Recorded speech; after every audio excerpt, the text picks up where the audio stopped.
Hello, everyone. Today, I thought I would do something a little different. And because I do like teaching, I thought maybe I would do a hands-on workshop. Okay. So it's going to get a little scrappy and a little messy because this is something that I just thought about and I have an idea of how I'm going to do it. But because I'm using my hand and markers, right, it might be a little all over the place. So this is a really kind of hands-on scrappy workshop, but I think for those of you that like teaching style, then maybe you'll appreciate this. All right, so let's dive in. Okay, so I thought about it and I was wondering, how can I help people, right? And I had to go back, way back to when I first started going to China 13 years ago. And just as a side note, I had a really great opportunity 13 years ago to work with one of the biggest music festivals in the Caribbean. And because of that an opportunity that started really small, it grew and grew and grew so that I could create a business and also get tons of experience, okay, dealing with factories in China. Now, there's a few things that over those years, there's a few things that really have changed the way I think, okay? And what I try to do on this channel is try to bring out those points. Right? And the number one thing is mindset, right? I know that there are other coaches and other teachers and a lot of different other experts who've been to China more years than I have and so on. And everybody has their own style, okay? But today we're going to talk about the sourcing mindset. And hopefully you can get some gems and some nuggets out of this, okay? So the first thing I want to say is that let's kind of put together a framework of what we're really trying to do here. So with the Dalaoban channel, right? The Dalaoban means the big boss. And in sourcing in China, the big boss is the owner of the factory. And a lot of my, success or wins, and I define that as having really good orders and building deep relationships with factories, is because of I made connections with the Dalaoban, okay? So instead of focusing just strictly on a price and MOQ, I've reversed it to teach you guys to focus on the owner of the factory, okay? But let's put together this painting here, right? So I got my different colors, and the first thing is we want to start with mindset. Okay, mindset is huge. Mindset is everything. All right. So what is the sourcing mindset? Well, the first thing, let me give you a framework, is that as we go through these workshops, right, over the years, I've put together 7 steps for sourcing. Okay. And those 7 steps will look like this. So if you want to qualify any factory, right, then we're gonna go through this funnel. Okay. So the first one is mindset. Okay, your mindset and intention. All right. And then the second one is going to be a fair price. Okay, this is our funnel. And the third one is always going to be the delivery time. Right? Delivery, time, and logistics. We just leave it at. And then the fourth one is really the production capability. Okay, production capability. And number 5 is the sales agent. Okay. Sales agent. Number 6 is a factory visit. And then the 7th step down the funnel is the Dalaoban, right? Dalaoban. I told you it would get scrappy, okay? So today we're gonna focus on the first one, right? And then we'll do workshops for the other ones, okay? So let's focus on today the mindset and intention, okay? So what does that mean? I got a big roll of paper here. So I'm trying this out for the first time. Okay, so what do we mean by mindset? The first thing is that you have a business, right? And that business means that you are selling or offering some sort of physical product. Okay, so the first thing is that you are offering, right? You are offering a physical product. Maybe you got Amazon FBA, or you've got Shopify, or you've got Lazada if you're in Asia. If you're in like Thailand or Indonesia, Malaysia, you got Shopee, all of that stuff, right? So first of all, you are offering a business, you're offering a physical product, and you are a business owner. Okay, you own a business, okay? So now you want to make sure that the product, where's the product coming from? Where is the source, right? The source is the origin, okay? Where's the source? Where's it coming from? So China is an option, and there are other countries who make things too, but China really has such a great and well-developed infrastructure that they've become, right? China has become the factory for the world, okay? And that's why a lot of people go there. So that's kind of like their specialty, right? They've become the factory for the world. Okay, so in this sourcing mindset, we know that, hey, China is an option. I'm not saying you have to go there. I'm just saying for myself, I started going there in 2013, and that's where all my expertise is, okay? So China is the factory for the world. So this is the source. Now the question really becomes, okay, how do I go about getting something from the source? All right. So with that, right, you've got this, right? You've got the source. Okay.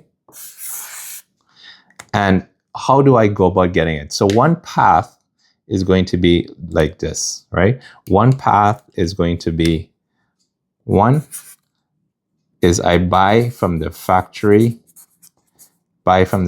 direct. Okay? So that's one path. Then a second path is, hey, that means do I need to go to China? Maybe yes, maybe no. Okay? We'll talk about that in a second. Is that you are unsure, you're not really sure, right? And you feel like there's somebody else who's an expert or a guide who can broker a deal or buy the products on your behalf, okay? Because you're not exactly sure how China works, right? So these secondary people that you can buy it through are what they call a trading company, okay? A trading company. I think I'm running out of ink. And then the third one is a sourcing agent. Okay? Sourcing agent. Okay, so what does all this really mean? All this really means is that you've got, let's set up this guy here. This is our factory, something like this, right? There's a smokestack, right? Sorry. So that's my smokestack, right? But this is a factory that's building something.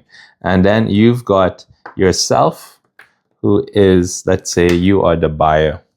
Okay.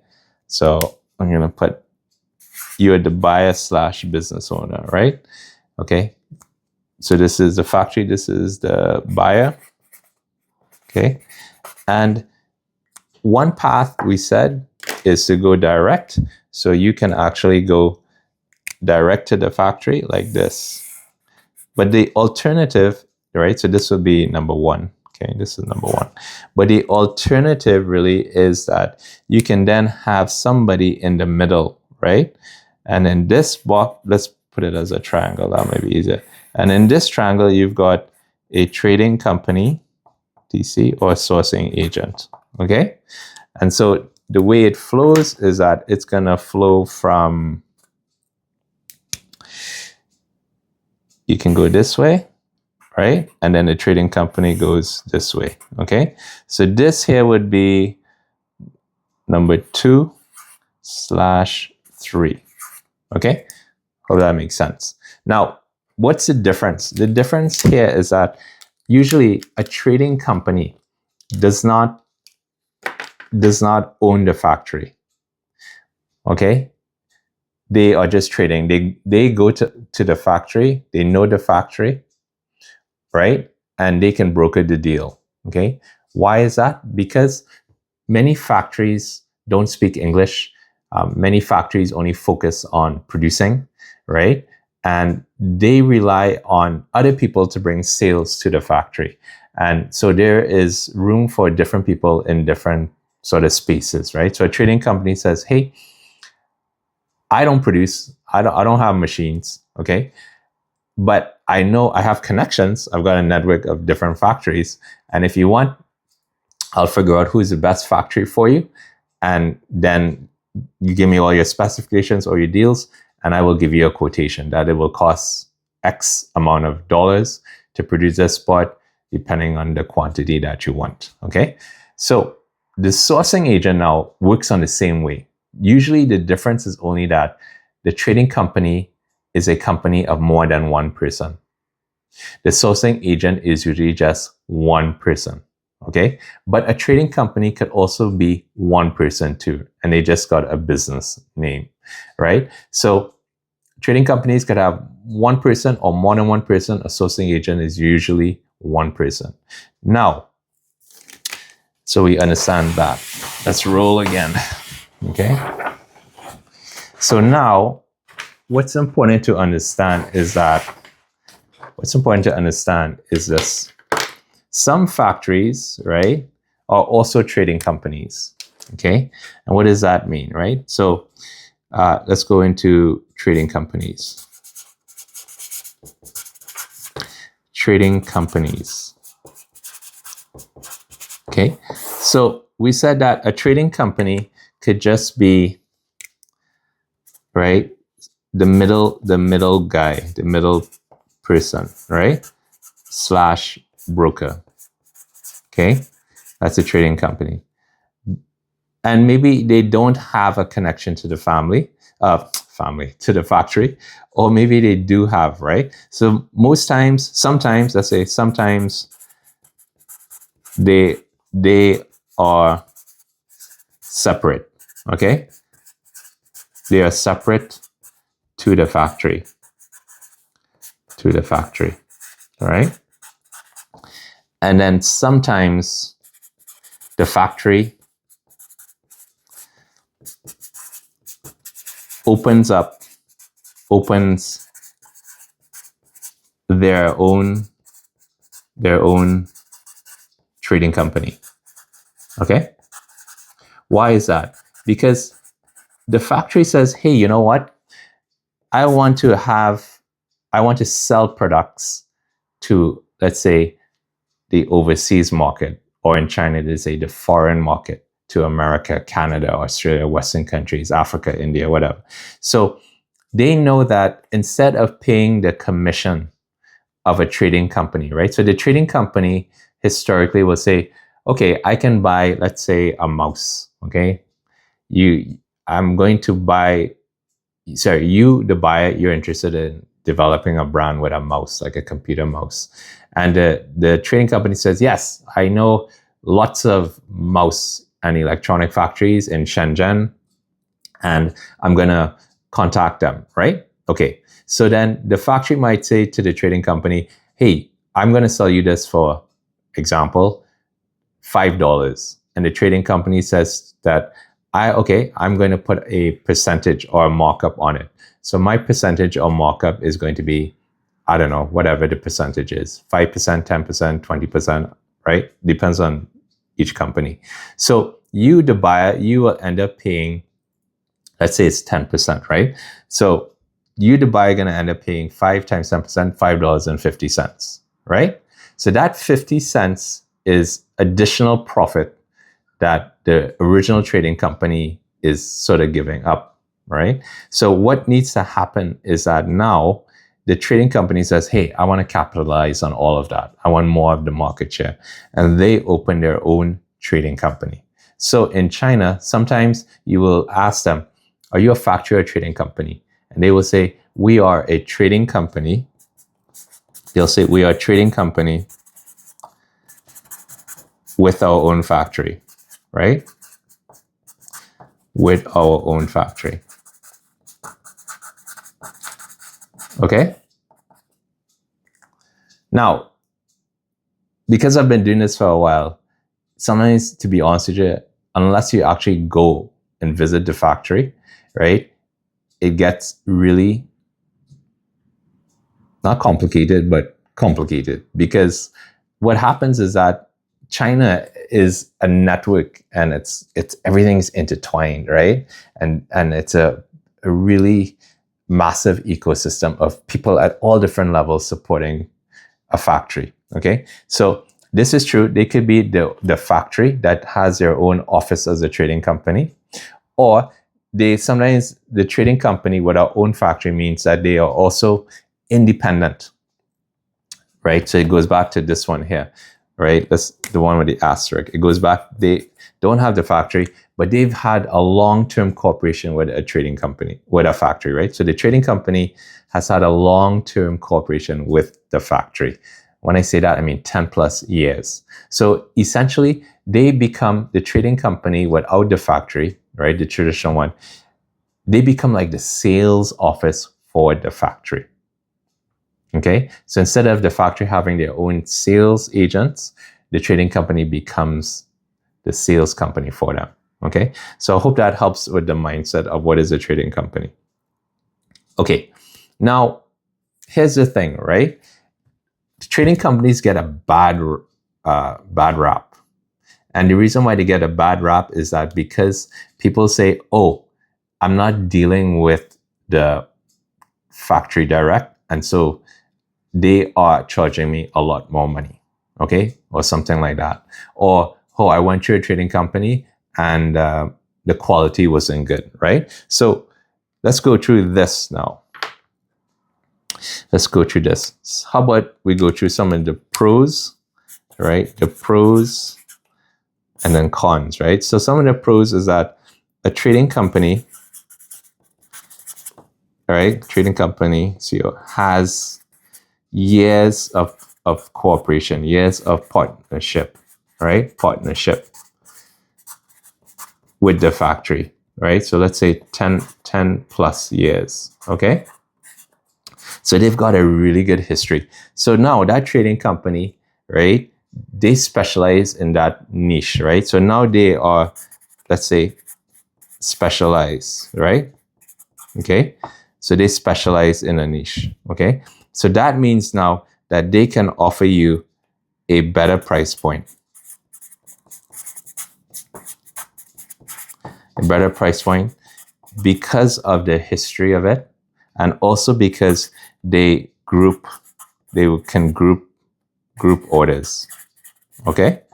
So if you go to a factory, right, the factory might say to you, oh, the minimum order quantity is 1,000, 2,000 pieces.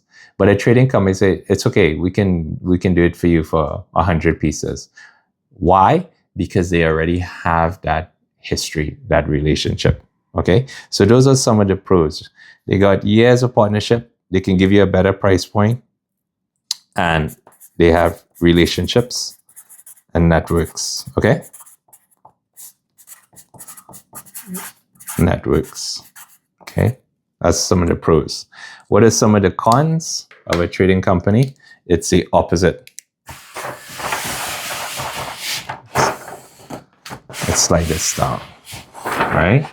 What are some of the cons? Some of the cons are, let's go with orange, right? Some of the cons are that they don't specialize. They don't specialize. Okay, so sometimes you will see if you go on Alibaba, right, or 1688 or wherever it's online, or even if you go to China too, you will meet trading companies, And you will see that they will say, yes, we can do this product. We can do a mouse, and we could do a yoga mat, and we could do shoes, and we could do this, right? You could do anything you want, right? So they don't specialize. They are more general. Okay? Right? And they may not be able to get a lower price. Okay, all right. So one more positive is that they speak Chinese. I forgot. You may not see this, but let's put it down. They speak Chinese. Okay. Now, the thing about it is that I don't speak Chinese, like, except for ni hao. That's pretty much about it. And I've been going to China 13 years and have been wildly successful in dealing with factories. So you don't need to speak English, okay? Sorry, you don't need to speak Chinese. And what happens now is that there are pros, there are cons. So trading companies are not bad, right? They get a bad rep, but I've dealt with them and they have proven to be really good, okay? Now, the question you're gonna ask is, when do I start using a trading company and when do I start not using a trading company, right? So if you go back to our diagram there, is you got 1, direct to factory, 2, through a trading company or through a sourcing agent, okay? So here's what I figured out, okay? What is the driver to all of this, okay? And the driver is really this. And when you go, say, for example, right? Let's put decision making mindset, right?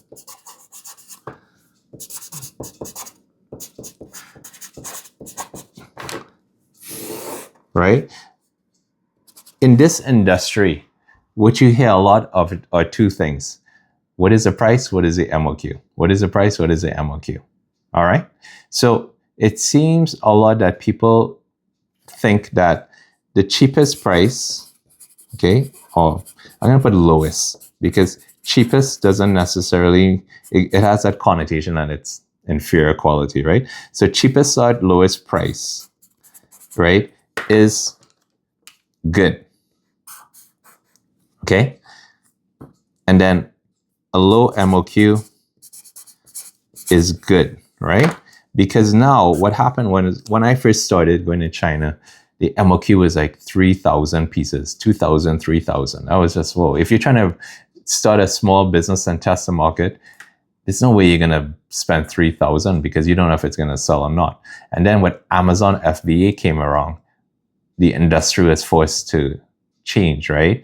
Because there were so many, the barrier of entry was so low that anybody can have an Amazon FBA business that, hey, they just wanted to do something else and bring in some side income or start a new career, whatever. And what happened is that normal folks, right, they're not going to spend 3,000, buy 3,000 units. So if they approach a factory and say Alibaba or at the Canton Fair, then they would say, what is your MOQ? They say 3,000. The person would say, okay, bye-bye, see you. And then factories are like, huh? If we don't drop our MOQs, then we're not going to get any clients, right? Because the industry changed. So most people, they think the cheapest, lowest price and low MOQ. But the problem with this, right, is that what we fail to realize is, and then what, right? And then what? And then what? And what do I mean by that, right?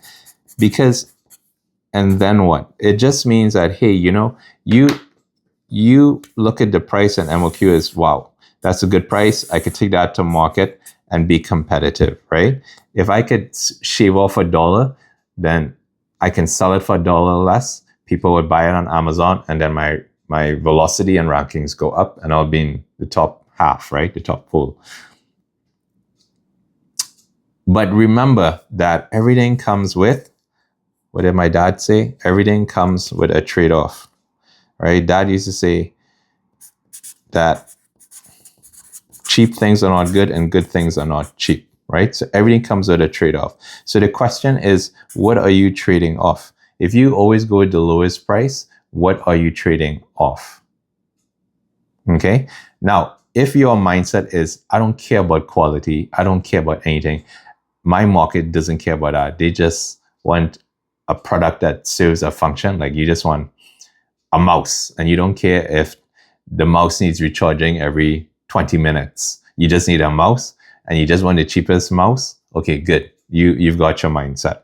But if you're trying to build a brand, a reputable brand that has good reviews, right? Good customer feedback at a competitive price point, then you're no longer looking for the cheapest price, right? So you're looking for something, what I call a fair price, which will go into the second part of the funnel. A fair price with a factory that has a really good production system, right? They got production capability. So in the trade-off, we got to ask this. So in the mindset is that, do we really want the cheapest price? Or are we looking for a fair price? Okay. I hope that makes sense. So when we think about things, what we're really asking for is the fair price. We just want a fair price. Okay. All right. So how do you think about it? Is that, should I go with a trading company because they're going to charge me more money? Well, we don't know that, right? Because I've worked with trading companies and some really good ones that were cheaper by like $2, sometimes $3 than the original bag factory that I developed a relationship with 8 years. Go figure, right? That they are OEM bag factory. Where's my bag? It's over there. Okay. It's like, a Herschel backpack, right? And the trading company can offer me about $3. We're talking about like 30% lower than the original factory. And they are in the same city. It's not to say that they are in a different city. They're in the same exact city, everything. And it's just because they have long-term relationships that they can offer this price point. And the customer service was just amazing, out of this world. Okay. So now that we've busted that myth, let's go back to the complaints, right? Oh, the trading company is going to charge me more money. That's not true, right? You got to do your homework to see whether it's a sourcing agent, a trading company, or direct to a factory, what is the market charging you for it, right? And once you collect the data, right? So let's go on, all right? So you got to collect the data now. And I always say you got to collect the data with 7-Eleven, right? Always saying 7-Eleven factories. Once you collect the data, when I say data, you need quotations, right? Get the quotes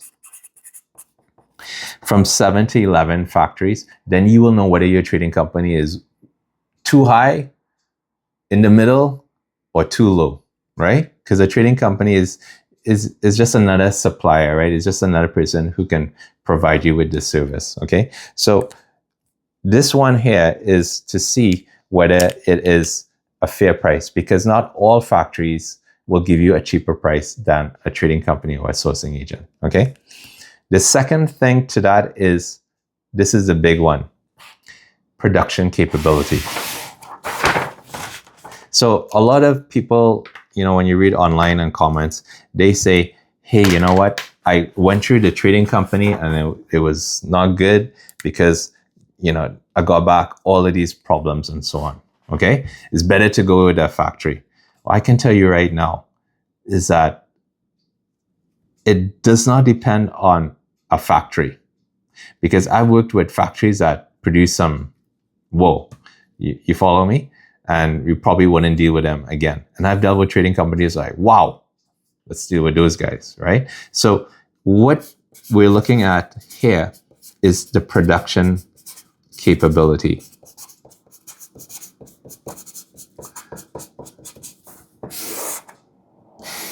Definitely need some blue ink now. Okay, so what does that mean? Is that again, you gotta adjust your mindset, because, oh yeah, this guy can give me a really good price. So people think, yeah, I got a really good price for that, so I got a good deal. But we don't consider, and then what? Which means, and then do they have a really robust production system? Do they have a really robust production system? All right? Because if they have a robust production system, that means there's no way you're getting garbage. There's no way that a step was being cut or corner cut, right? And production system is number 4 on our funnel. So we'll do a deep dive workshop on that, right? I hope that makes sense, okay? So now the question really becomes, you chose somebody, and did you validate or verify that the factory has a robust production system? And most times the answer is no. I've seen so many buyers, they just go by the price, MOQ, and they see the fancy booth and the good samples, and then when they get the order, right, the order is shipped to them, and they open the container and they go, hey, the color is off, something's wrong. Okay, now the question now becomes, if you're going through a trading company, does that trading company specialize in that niche, right? And this is what I've realized, is that you want the trading company to specialize in the niche or the category. I put niche, category, okay? So what does that mean? It just basically means that if they're doing bags, that's their product. They're not doing bags, yoga mats, and all of that, right? Okay, they are specialized in a niche for, let's say, 10 plus years. Okay, I'm being very conservative here, right? 10 plus years. It could be 8, could be 7, but because I'm guiding you, 10 plus years, right? They've got a relationship, okay? And then, of course, the trading company has their own agents. And I say that the agent you're dealing with, whether it's through a factory direct on the sales team, sales agent, or through a trading company who has their team, which are also sales agents, right? How many years, right? That agent, what level of experience or let's say expertise, right, do they have? How many years?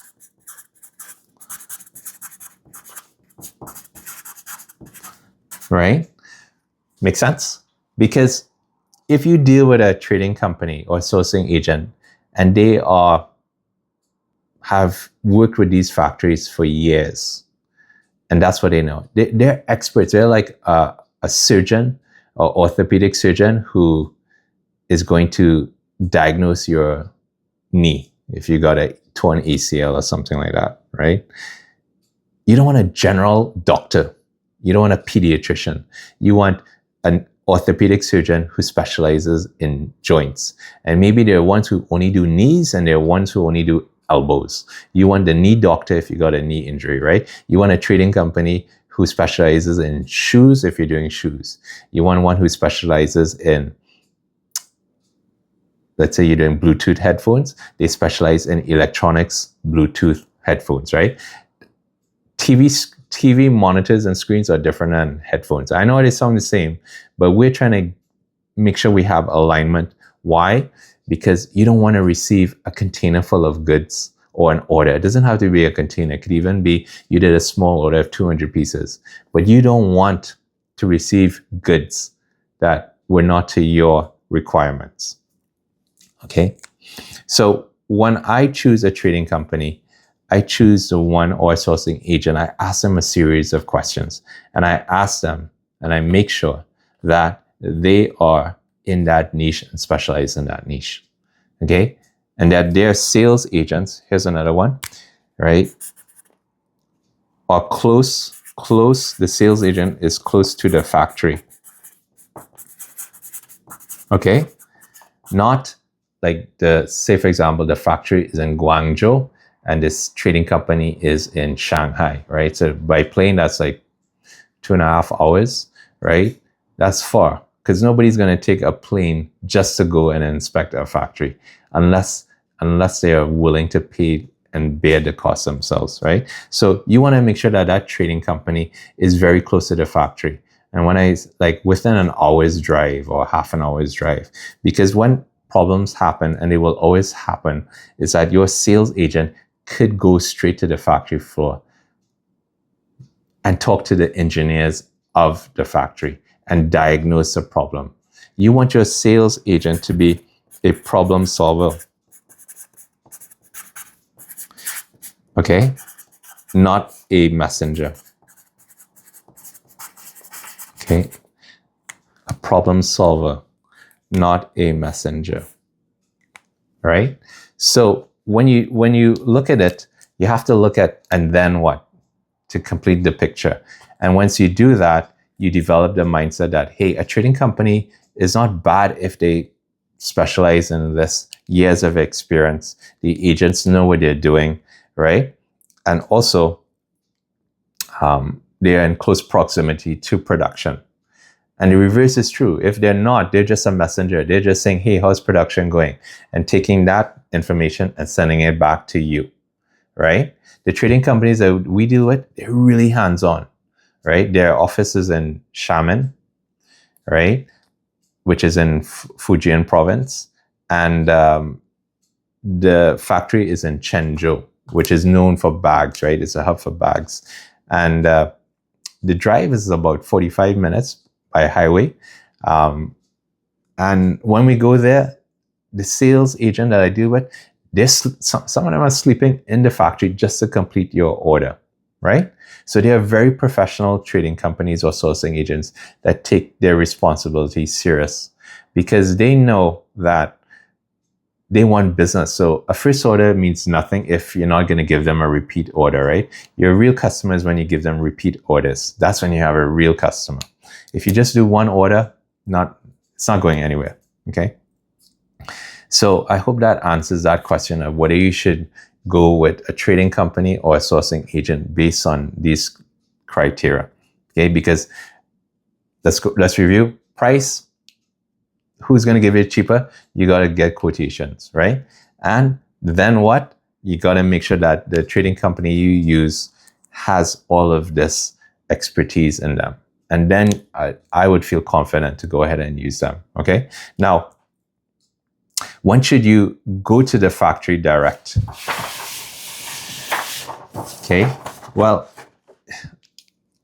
there's one thing, right? That the last thing here is the factory direct. Okay? When should you go to the factory direct? Well, here's the thing, right? Is that if you are small, okay, right? If you have I'd say if you have small volume, right? So you're not really in the thousands, right? So let's go, this is less than 1,000 pieces. Maybe you're still figuring things out, right? So having support from a trading company feels okay. But at the same time, you don't have to go to a trading company, right? You can do it yourself. What I just said here, I will show you how to do it. It's very, very simple. Yes, I know it could be overwhelming. You're saying, Dwayne, but yes, don't worry, we'll get there. But the questions you ask are simple questions, because all you want to know is that they know what they're doing, okay? But remember, as your volume grows, right? So when you get bigger volumes, right? Bigger volumes, then the question really becomes, is the trading company, is it a liability now or an asset? Okay, big question. And what do I mean by that? What I mean by that is that it goes back to mindset too, right? A lot of trading companies, they're in the middle. So they don't really reveal who the factory is, right? Some do, some don't. I would also go to a factory that is going to take me, I will also go to a trading company that will take me directly to the factory. Okay. And why? Because remember, if you have no supply, then you have no business, right? If you don't know, if you are not in control of the source, or at least take responsibility for the source, then it's almost like your business is depending on that one person or that trading company. You don't want ever to be in that position. You want to make sure that you have a friction-free supply chain. And if you don't know who the source is, you put your business in jeopardy, right? Especially when volumes are increasing and you're scaling up. So when should you go to the factory direct? From the beginning, from the start. This is what I would do, right? From the start.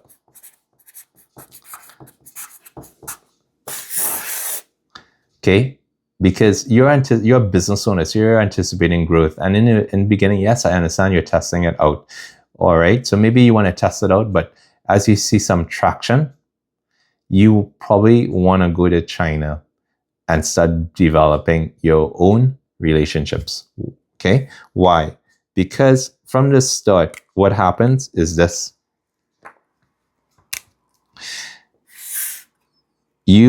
Number one, I'll give you some benefits, is that from the start, you're developing a relationship.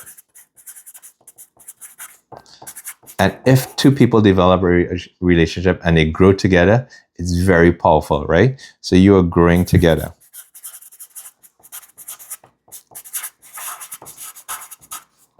Okay.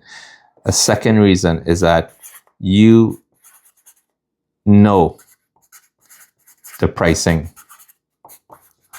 You don't have to worry about, a trading company will say, oh, we give you a 10% commission. We'll take a 10% commission or whatever it is, 7%, 15%. But the question really is, do you actually know what the factory price is? Yes, you're seeing if the trading company is within that fair price. Okay, I got it.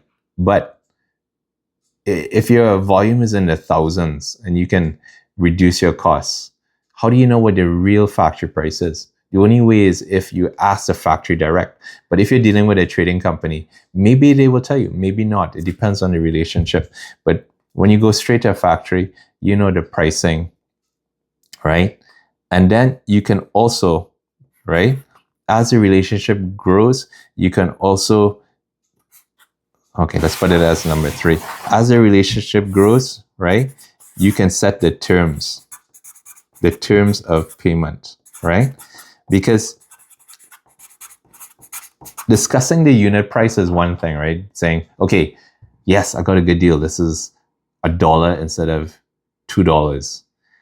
But if you have to and you're buying, say you're buying 10,000, okay? That means, hey, do you have to fork out $10,000 right away? That's cash, right? Does your business need cash flow? If it does, then you want to discuss different terms, right? Maybe you say, well, the standard is 30% deposit, 70% final balance. Oops. Sorry about that. I set my timer 45 minutes. Okay, I'm a little bit over. But the terms of payments could change, right? It could be like, hey, you finish a production and we will pay you when the container is on the ship and it's approaching the dock, right? And what happens is the factory will hold the bill of lading, the documents. So if you don't pay them, you can't get the goods. But a situation like that where your goods leave China, they're on a boat heading to your home country and you haven't paid anything as yet, happens only with a relationship. You can't just walk into a factory and say, hey, you know what? Give me the best terms here. You make everything. I don't pay anything until it reaches the port in my country. Whoa, that's a fully loaded question, right? So you do it from the start. And then there's one more, right? Let's go here. I'm going to put a different color because this one is a big kahuna, right? The fourth reason, number 4, is the Da Lao Ban. When you build a relationship, you want to build a relationship with 2 people, the sales agent and the owner of the factory, the Da Lao Ban. Why? because you're a business owner to business owner, Dalaban to Dalaban. Doesn't mean if once you started a company, right? You are the Dalaban. Doesn't matter if you've got 1 sale or 0 sales or 1 million sales. You are the owner, right? You're the business owner. Now you're going business owner to business owner. If you develop the relationship with the Dalaban, this becomes your insurance policy. Okay? Because when things go wrong, and they will always go wrong, right? You need a person who can move levers, make decisions. Sales agents, they only have limited amount of decision making. You will find that out very soon when problems arise. They always have to go back to the Dalaban. And if you have that relationship, man, miracles start to happen. Okay? But you got to develop it and nurture it, right? And that's why I say you do it from the start. Now, side note, it doesn't mean every year you need to go to China. You know, you can send messages on WeChat. Hey, Frank, how's it going, right? Hey, Bob, meaning Bob is the English name of the factory owner. How's it going, right? But setting the tone and the relationship from the beginning pays dividends. Okay? Now, if you say, I don't want to go to China, I want to let somebody else deal with that, that's okay too, right? We're just talking about different mindsets. And you just go back to a trading company and so on, right? So there is the mindset of sourcing. Hope that helped. And that's how I've done it, okay? If you got any questions, please leave them, because this was on the top of my mind. But of course, there are always different nuances. What about this? What about that? What about this? What about that? Right? Now, there is some people will say, hey, you know why I go to a trading company and I don't want to deal direct? Because I don't want to stay up till 4 o'clock in the morning because of the time zone. Well, I hear you. And I never wanted to stay up till 4 o'clock in the morning either. It just wrecks your body and so on. So there is a sweet spot. Okay? I was going to leave it for the next, let me leave it for the next section, okay? But if you really want to know, just leave a comment in YouTube and I'll tell you. Good. So anyway, this was my workshop today. And I hope you enjoyed the note taking with different colors. I think I got to get some more ink. All right. So thanks, guys. Leave me a message and hope this helped. Okay. Remember, mindset always starts with mindset, right? Before price, what is the price? And then what?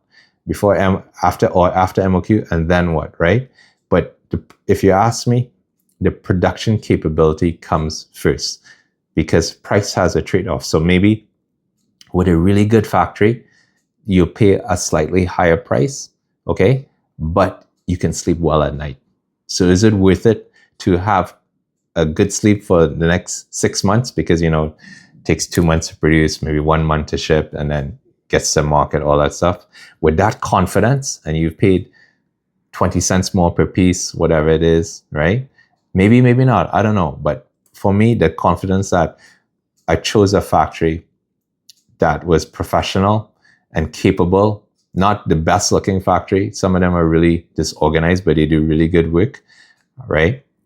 Sorry, they look disorganized. They have systems, but they look disorganized, but they do really good work. I know that when that product comes to market, there's no drama, all right? So, hey, it all depends on what you're looking for, trade-offs, price points, and which one. But this is how I've done it over the years, and maybe it might benefit you too. All right, cool. Till the next one. Okay, have a good week ahead. Okay, bye.